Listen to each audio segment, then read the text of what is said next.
그들의 가장 약한 곳에 우리의 최정예 기갑사단이 공격을 하게 되니 진격은 빠를 것입니다. 결국 벨기에 군뿐만 아니라 영국군, 프랑스 제1, 7, 9군 정예부대가 길이 200km, 폭 140km에 이르는 거대한 그물 속에 갇히게 됩니다. 이들의 숫자는 무려 170만 명. 드디어 독일은 만슈타인이 말했던 전략적 승리를 거둘 기회를 잡게 된 것입니다.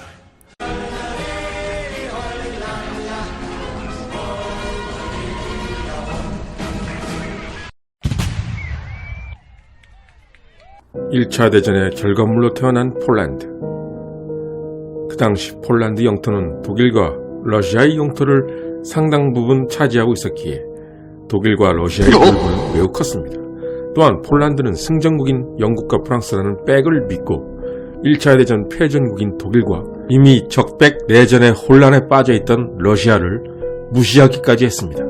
그 후 히틀러는 빼앗긴 영토를 되찾고 1차 대전 패전의 서러움을 말끔히 씻어주겠다는 약속으로 집권을 했고, 이 약속에 따라 폴란드 침공을 시작합니다. 당시 독일은 자원도 딸리고 위치도 양면 전쟁에 빠지기 쉬운 불리한 위치였기 때문에 독일에게 가장 좋은 전략은 오직 속전속결 전략뿐이었습니다. 1939년 9월 독일은 이때까지 전쟁에 대비하여 만반의 준비를 해왔지만 국민적 여론과 대공황의 여파로 군사력 증강이 쉽지 않은 다른 국가들은 전쟁 대비가 상대적으로 매우 빈약했습니다. 그러나 독일이 시간을 끌수록 경쟁 국가들도 독일의 군사력을 추월할 가능성이 컸습니다. 따라서 독일은 경쟁국들이 군사력 증강을 하기 전에 독일이 강력할 때 빠르게 전쟁을 끝내는 것이 무엇보다 중요했습니다. 그래서 독일은 약 100만 명의 지상군을 보유한 폴란드와의 전쟁을 신속하게 승리로 끝내야만 했습니다. 이에 독일 육군 총사령부는 폴란드를 신속하게 굴복시킬 작전을 만들게 되고, 이 작전을 세우는데 가장 큰 공을 세운 사람이 독일군 최고 전략가 에리 본 만슈타인 중장이었습니다. 지금부터 룬트슈테트위하의 남부집단군 참모장 만슈타인의 폴란드 침공작전 브리핑을 시작하겠습니다. 폴란드 침공 암호명 백색작전. 제 전략은 이렇습니다. 작전을 짤 때 주공을 어디에 둘지 정하는 것은 매우 중요합니다. 우리 독일군의 주공은 남쪽이 될 것입니다.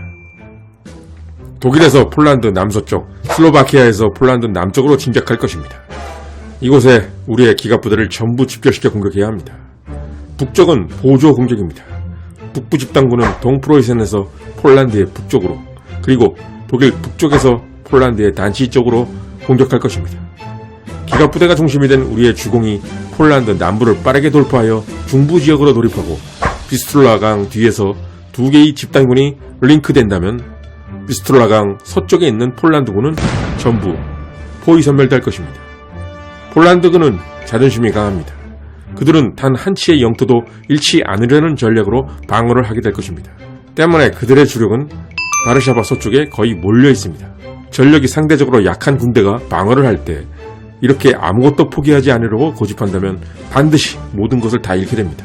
이쯤 돼서 재미있는 것은 1939년에 폴란드군 수뇌부와 1943년에서 44년 당시 만슈타인에게 어떤 희생이 있어도 우크라이나를 지켜내야 한다며 발광했던 히틀러의 모습이 똑같았다는 점입니다. 만슈타인이 이미 1939년에 알았던 것을 히틀러는 1944년이 돼도 몰랐던 것입니다. 1939년 9월 1일 북부 해안지대의 포격을 시작으로 침공을 알린 독일은 양동작전을 실행했습니다. 가뜩이나 독일보다 열세였던 폴란드군 중에서 그나마 정예 부대들은 모두 바르샤바 서부와 북쪽에 몰려 있었습니다. 따라서 강력한 기갑부대가 집중된 룬트슈테트가 이끄는 독일 남부 집단군 쪽 진격로는 그야말로 약한 폴란드군만 있었기에 진격이 쉬운 무풍지대였습니다. 독일 남부 집단군의 기갑부대들은 비스툴라강을 향해 회속 진격할 수 있었습니다. 한편 폴란드군은 동프로시아 남부와 바르샤바 서북 쪽에서 보병 위주의 독일군들과 처절한 전투를 하고 있었는데, 독일 기갑부대가 바르샤바 후방인 비스툴라강까지 이른 것을 알고 급하게 동쪽으로 반격을 위해 이동하지만 이미 폴란드군 다수가 독일 남부 집단군과 북부 집단군에게 완전 포위되게 된 것을 알게 됩니다. 그리고 폴란드군은 독일 공군의 맹활약 때문에 반격을 위해 이동하는 것도 불가능했습니다. 독일 공군의 맹폭 앞에 전의를 상실할 지경이었습니다. 이미 만슈타인은 폴란드가 살기 위해서는 단 하나의 전략만이 최선이라고 예상했었습니다. 그것은 바로 정예 부대를 뒤로 쭉 빼서 강을 중요한 장애물로 이용하여 폴란드군이 포위될 가능성을 미리 없애고 시간을 끌며 대치하는 것이 폴란드에게 가장 좋은 전략일 것이라고 예상했던 것입니다. 그러나 이 전략은 산업지대와 농업지대인 폴란드 서부 지역을 모두 포기해야 되는데 폴란드군은 영토 3분의 1을 포기하는 이 전략을 절대로 하지 못할 것이라고 만슈타인은 예상했습니다. 한편 독일군의 빠른 속도와 파괴력을 지켜본 영푸연합국들은 경악했습니다. 1차 대전의 참호전, 그 피비린내 나던 전투를 여전히 생각했던 프랑스군 지휘부가 가장 크게 놀랐는데 그들은 폴란드가 적어도 1940년 봄까지는 버틸 것이라고 생각했습니다. 그런데 고작 2주 만에 이미 승패가 결정돼 버린 것을 보고 독일을 두려워하기 시작했습니다. 만슈타인은 폴란드 전역을 단기전이자 기동전으로 하기로 결정했습니다. 그러기 위해서는 전투를 정적인 전쟁, 즉 1차 대전 때처럼 만들지 않고 동적인 전쟁으로 만들어야 했으며 만슈타인은 그런 작전을 짰던 것이었습니다. 결국 폴란드 최고사령관 에드워드 리츠 스미글리는 손쓸 새도 없이 순식간에 패배를 당한 셈이었습니다. 폴란드가 점령된 후 이제 싸움은 서부 유럽에서 벌어질 상황이었습니다. 영푸 연합국은 모두 독일과 선전포고 상태였고 영국은 끝까지 항전할 태세. 히틀러의 마음속 관심은 동부 쪽의 러시아에 있었으나 양면전의 위험을 덜기 위해서는 서부 유럽을 먼저 정리해야 했고 프랑스에게도 1차 대전에 서력을 해야 했습니다. 당시 영푸연합군의 전력은 흔히 독일보다 약했다고 생각하기 쉬우나 실제로는 독일은 135개 사단이 투입 가능했고 영푸연합군은 151개 사단이 배치되어 있었습니다. 그리고 전차에 있어서도 독일의 2439대에 맞선 영푸연합군은 4204대에 달했으며 독일이 우위했던 것은 공군이었는데 전투기만 놓고 보면 독일이 800여 대, 영푸연합군 330여 대였습니다. 당시 독일 육군총사령부는 육군총사령관 브라우비치, 육군참모총장 할더가 수장이었습니다.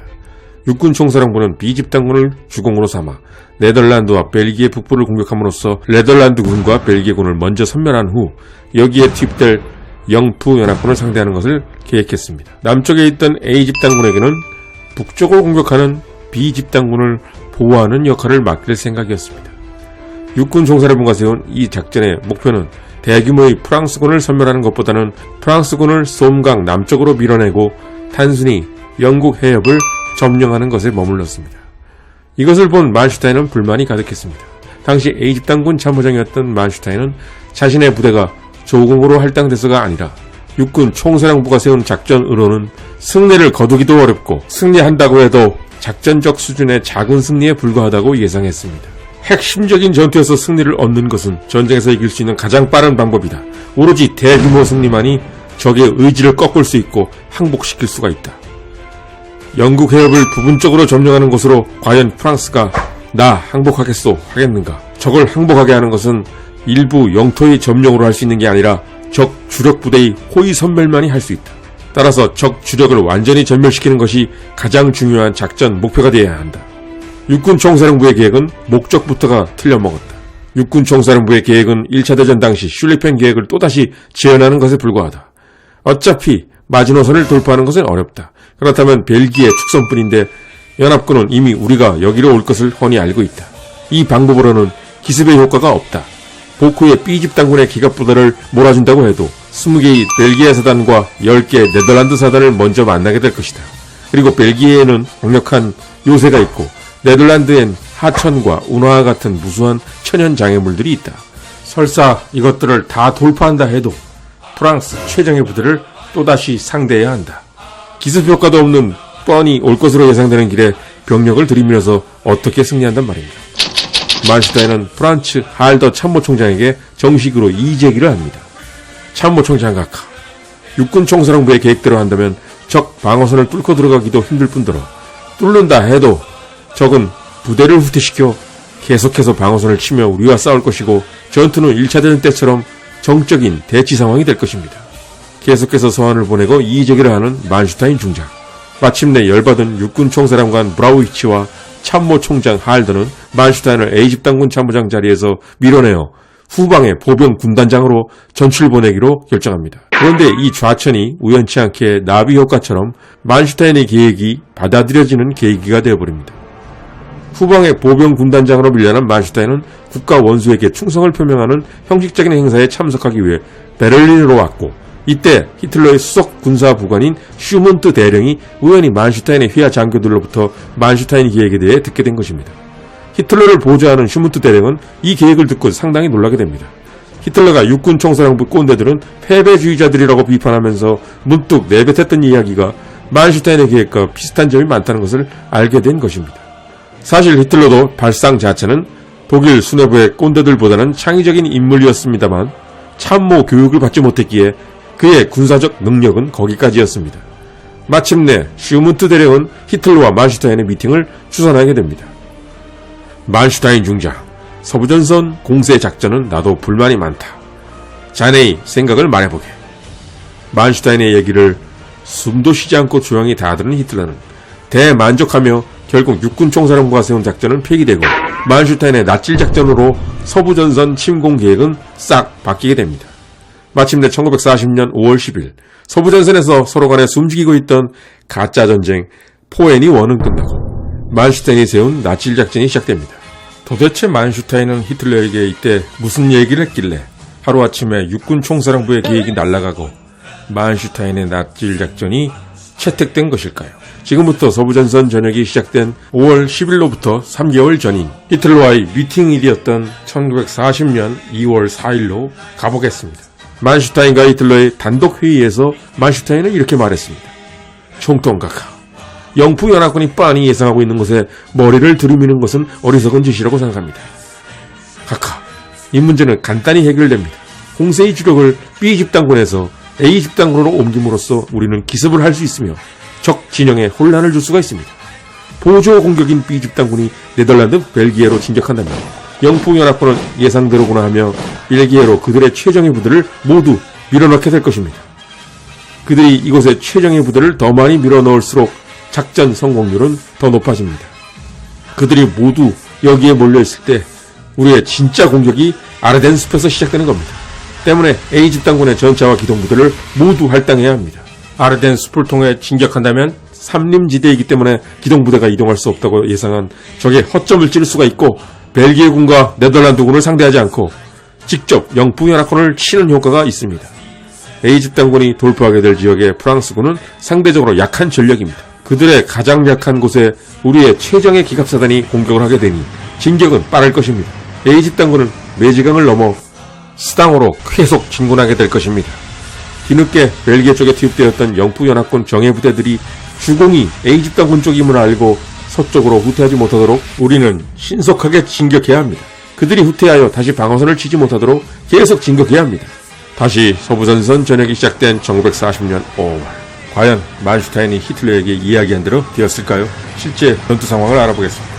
전역의 뚜껑이 열리자마자 보조 공격인 B집단군은 벨기에와 네덜란드로 진격했으며 만슈타인의 예상대로 영풍연합군 최정예 부대가 모두 벨기에 쪽으로 몰렸고, B집단군 진격은 일단 프랑스 국경에서 멈춰섭니다.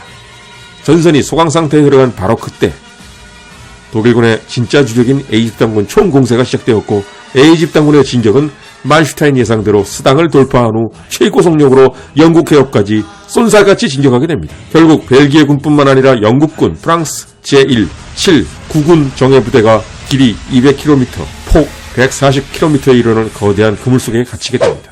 이들의 숫자는 무려 170만 명. 드디어 독일은 만슈타인이 말했던 전략적 승리를 거둘 기회를 잡게 된 것입니다. 그런데 이 순간 히틀러는 오히려 공황 상태에 빠지기 시작합니다. 히틀러뿐만 아니라 국방군 총사령부의 카이텔, 요들, 공군 총사령관 괴링, 제1기갑집단 클라이스트, A집단군 사령관 룬트슈타트가 모두 이러했습니다. 이들은 모두 다 1차 대전의 악몽을 벗어나질 못했습니다.